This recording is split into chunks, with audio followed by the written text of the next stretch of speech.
सिद्धि हिंदी विद्यालय YouTube channel में आपका हार्दिक स्वागत है। आज हम कक्षा 10 विज्ञान और टेक्नोलॉजी विषय में चैप्टर 16 नैसर्गिक स्रोतों का टिकाऊ प्रबंधन के बारे में आगे अभ्यास करेंगे। बच्चों, हमें एक विधान समझाना है। विधान यह है कि जंगलों के संवर्धन में परंपरागत उपयोग की रीति मदद रूप है। जंगलों के संवर्धन में क्या कहा बच्चों? जंगलों के संवर्धन में परंपरागत उपयोग, जंगलों के संवर्धन में परंपरागत उपयोग की रीति, जंगलों के संवर्धन में परंपरागत उपयोग की रीति, परंपरागत उपयोग की रीति मदद रूप है, उपयोग फायदे कारक है। इस विधान को समझाना है। बच्चों, एक उदाहरण के माध्यम से हम समझेंगे। जैसे कि हिमालय के राष्ट्रीय उद्यान में संरक्षित विस्तार में अल्पाइन के जंगल है। हिमालय के राष्ट्रीय उद्यान में संरक्षित क्षेत्र में अल्पाइन जंगल है और यहाँ पर जो भेड़ होते हैं उनका चारा उगता है, बकरियां होती हैं उनका चारा उगता है। प्रत्येक वर्ष में ग्रीष्म ऋतु में चरवाहे उनके भेड़ों को चराने के लिए घाटी में से इस विस्तार में ले आते हैं। संरक्षित विस्तारों में स्थानिक लोगों की इस प्रवृत्ति पर प्रतिबंध लगा दिया। संरक्षित विस्तारों में स्थानिक लोगों की इस प्रवृत्ति पर प्रतिबंध लगा दिया, जिसके द्वारा भेड़ों द्वारा इस घास का चारा की ओर उपयोग बंद हो गया। परिणाम स्वरूप वह घास लंबा हो गया और जमीन पर गिर पड़ा, जिसके कारण नए घास की वृद्धि रुक गई। यदि भेड़ वो घास खा लेते तो नए घास की वृद्धि अच्छी तरह होती, परंतु भेड़ों ने उस घास को नहीं खाया। उसके कारण वो घास लंबा हो गया और जमीन पर गिर पड़ा और नए घास की वृद्धि उगी नहीं। मतलब जो परंपरागत उपयोग है जंगलों का वो होने देना चाहिए। नेक्स्ट है जंगलों के संरक्षण में बिश्नोई समुदाय। जंगलों के संरक्षण में बिश्नोई समुदाय एक स्टोरी ही है, वो हमें समझनी है। जंगलों के संरक्षण में बिश्नोई समुदाय। तो हमारे देश में वंश परंपरागत रूप से जंगल का संरक्षण का काम करने वाले स्थानिक लोगों में बिश्नोई समुदाय अग्रस्थान पर है। वंश परंपरागत रूप से जंगल संरक्षण का काम करने वाले लोगों में बिश्नोई समुदाय अग्रस्थान पर है। बिश्नोई समुदाय दक्षिण राजस्थान में थार का जो रेगिस्तान है उसके नज़दीक, उनकी सीमा है, उनके नज़दीक बसते हैं। बिश्नोई समुदाय दक्षिण राजस्थान में थार रेगिस्तान की सीमा के नज़दीक रहते हैं। बिश्नोई समुदाय उस मान्यता पर आधार रखते हैं कि सभी सजीवों को जीवन जीने का और स्रोतों का उपयोग करने का हक है। बिश्नोई समुदाय इस बात पर मानते हैं, अपनी मान्यता मानते हैं कि सभी सजीवों को जीवन जीने का और स्रोतों का उपयोग करने का हक है।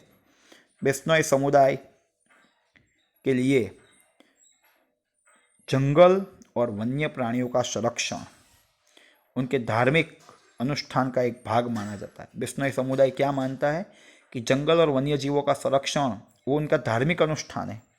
1731 में राजस्थान के जोधपुर के निकट खेजराली गांव में खेजरी वृक्षों के रक्षण के लिए 1731 में राजस्थान के जोधपुर नज़दीक खेजराली गांव में खेजरी वृक्षों के रक्षण के लिए अमृता देवी और अन्य 363 व्यक्ति ने अपने जीवन का बलिदान दिया। अमृता देवी और अन्य 363 व्यक्ति ने अपने जीवन का बलिदान दिया था। और भारत सरकार ने ये अमृता देवी बिश्नोई की याद में वन्य जीवों के संरक्षण के लिए अमृता देवी बिश्नोई नेशनल अवार्ड की घोषणा की थी। भारत सरकार ने अमृता देवी बिश्नोई की याद में वन्य जीवों की संरक्षण के लिए अमृता देवी बिश्नोई नेशनल अवार्ड की घोषणा की थी। और इस प्रकार बिश्नोई समुदाय पर्यावरण की संभाल और वनस्पति और प्राणियों के रक्षण के लिए अपने प्राण भी न्योछावर करने की तैयारी दर्शाने वाला समुदाय है। मतलब वो प्राणियों को, वनस्पतियों को, पर्यावरण की संभाल उतनी ही लेते हैं जितनी एक मनुष्य अपनी लेता है। उनके लिए मनुष्य का, उनके लिए जंगलों का बहुत ही प्रेम है। वो जंगलों का संरक्षण करना, वन्य जीवों का संरक्षण करना अपने धार्मिक अनुष्ठान, वो एक धर्म मानते हैं।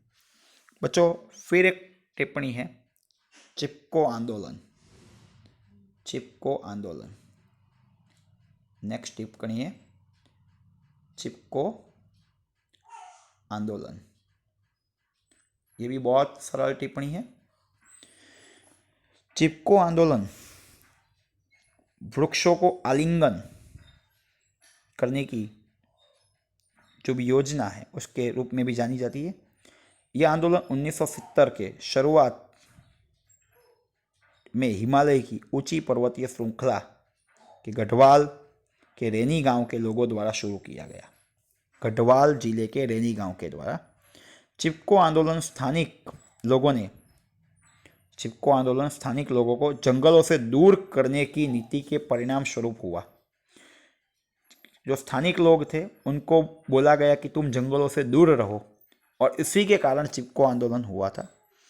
गांव के निकट जंगल विस्तार में वृक्षों के मालिकों ने वृक्ष काटने का, पेड़ काटने का अधिकार कॉन्ट्रैक्टर को दिया। गांव के निकट जंगल विस्तार में वृक्षों के मालिकों ने पेड़ों को काटने का अधिकार कॉन्ट्रैक्टर को दिया। इसलिए स्थानिक लोग और कॉन्ट्रैक्टर के बीच घर्षण हुआ, विवाद हुआ। एक निश्चित दिन पर पेड़ों के मालिक के लोग कॉन्ट्रैक्टर के साथ पेड़ काटने आए, और तभी वहां पर कोई स्थानिक पुरुष नहीं थे। तब जो भी स्त्री थी, कोई भी प्रकार के डर रखे बिना वृक्ष के पास पहुंच गई, वृक्षों को भेटा और उनके आसपास खड़ी रह गई और मजदूरों को वृक्ष काटने से अटकाया। मजदूरों को वृक्ष काटने नहीं दिया। इस प्रकार चिपको आंदोलन मानव समुदाय और लोक संचार में बहुत झड़प से फैल गया। परिणाम स्वरूप भारत सरकार को जंगल के स्रोतों के सदुपयोग के लिए प्राथमिकता निश्चित करने की पुनः विचारणा करने की जरूरत पड़ी। भारत सरकार को जंगलों के स्रोतों के सदुपयोग के लिए प्राथमिकता निश्चित करने की पुनः विचारणा करने की जरूरत पड़ी। और समझाइए बच्चों, स्थानिक लोगों की हिस्सेदारी से जंगलों का व्यवस्थापन अच्छी तरह हो सकता है। इस विधान को समझाना है। स्थानिक लोगों की भागीदारी से जंगलों का व्यवस्थापन बहुत अच्छी तरह हो सकता है। बच्चों, बहुत सरल, समझोगे। एक उदाहरण के माध्यम से समझाएंगे। 1972 पश्चिम बंगाल के वन विभाग को समझा, उन्होंने माना कि राज्य के दक्षिण पश्चिम जिलों में नाश होने वाले साल के जंगलों की पुनः स्थापन की योजना निष्फल जा रही है। उनको पता चला कि जो साल विनाश हो रहा है, साल की लकड़ी विनाश हो रही है, साल के पेड़ विनाश हो रहे हैं, तो जंगलों की पुनः स्थापना करने की योजना भी बनाई, पर वो भी निष्फल जा रही है। 1972 में पश्चिम बंगाल के वन विभाग ने माना, उनको समझ में आया कि राज्य के दक्षिण पश्चिम जिलों में नाश होने वाले साल के पेड़ों के जंगलों की पुनः स्थापना निष्फल जा रही है। इसलिए वन विभाग के अधिकारी A.K. बैनर्जी ने बहुत ही खराब परिस्थिति वाले मिदनापुर जिले के अराबाड़ी के 1272 हेक्टेयर विस्तार में साल जंगल की जो संभाल के लिए उन्होंने स्थानिक जो गांववासी है उनका समावेश किया। स्थानिक गांववासी को बोल दिया कि यह साल के पेड़ों की संभाल आपको लेनी है, और उनको ऑफर भी दी। उनके बदले में उन्हें कहा कि आपको इतने विस्तार में जो भी साल उगेगा उसकी 25% उत्पाद का उपयोग करने मिलेगा, प्लस उनको बहुत सस्ती कीमत पर ईंधन के लिए लकड़ियाँ, पशुओं को चराने की जो भी वस्तु है मिलेगी। और स्थानिक लोग भी इसमें से बहुत ही मन से वो काम करने लगे। परिणाम स्वरूप 1983 तक अराबाड़ी में साल के जंगल समृद्ध हो गए। मतलब स्थानिक लोग अपनी जिम्मेवारी समझकर उस साल के पेड़ों का संवर्धन करने लगे, और 1972 में जो कुछ नहीं था, निष्फल जा रहा था प्रोजेक्ट, वो 1983 में उस विस्तार में साल ही साल उग गया। बच्चों, फिर 2 प्रश्न जिसको आप सेल्फ स्टडी में पढ़ोगे। एक तो जंगलों की अगत्यता और जंगलों की उपयोगिता। जंगलों की अगत्यता और जंगलों की उपयोगिता। अगत्य, ओके, उपयोगिता। और नेक्स्ट प्रश्न है वन कटाई की गंभीर समस्या। वन कटाई की मतलब जंगलों का हम कटाई करेंगे, जंगलों की कटाई करेंगे तो कौन सी समस्या सर्जित होगी? कौन सी समस्या सर्जित होगी? ये 2 प्रश्न आप 9वीं में 8वीं में थोड़े बहुत इनके बारे में पढ़कर आए हो बच्चों। फिर 2-3 प्रश्न और भी समझा दूं कि वन संरक्षण के लिए उपाय आपको समझाने हैं। वन संरक्षण मतलब कैसे हम जंगलों को बचाया जाए, वन संरक्षण के उपाय कौन से हैं, उसके बारे में आपको डिस्कस करना है। वन संरक्षण के उपाय बच्चों, ये 3 प्रश्न जो मैंने आपको बोले हैं वो सेल्फ स्टडी में करने हैं, और तीनों प्रश्न के अंतर्गत कम से कम 4-4 मुद्दे आपको याद रखने हैं। ठीक है बच्चों, अगले वीडियो में हम पानी के बारे में अभ्यास करेंगे। धन्यवाद विद्यार्थी मित्रों। यदि यह वीडियो आपको पसंद आया हो तो इस वीडियो को लाइक कीजिएगा, अपने मित्रों को शेयर कीजिएगा, और इस सिद्धि हिंदी विद्यालय यूट्यूब चैनल को सब्सक्राइब करना न भूलें, ताकि आने वाले वीडियो का नोटिफिकेशन आपको जल्द से जल्द मिल सके। धन्यवाद।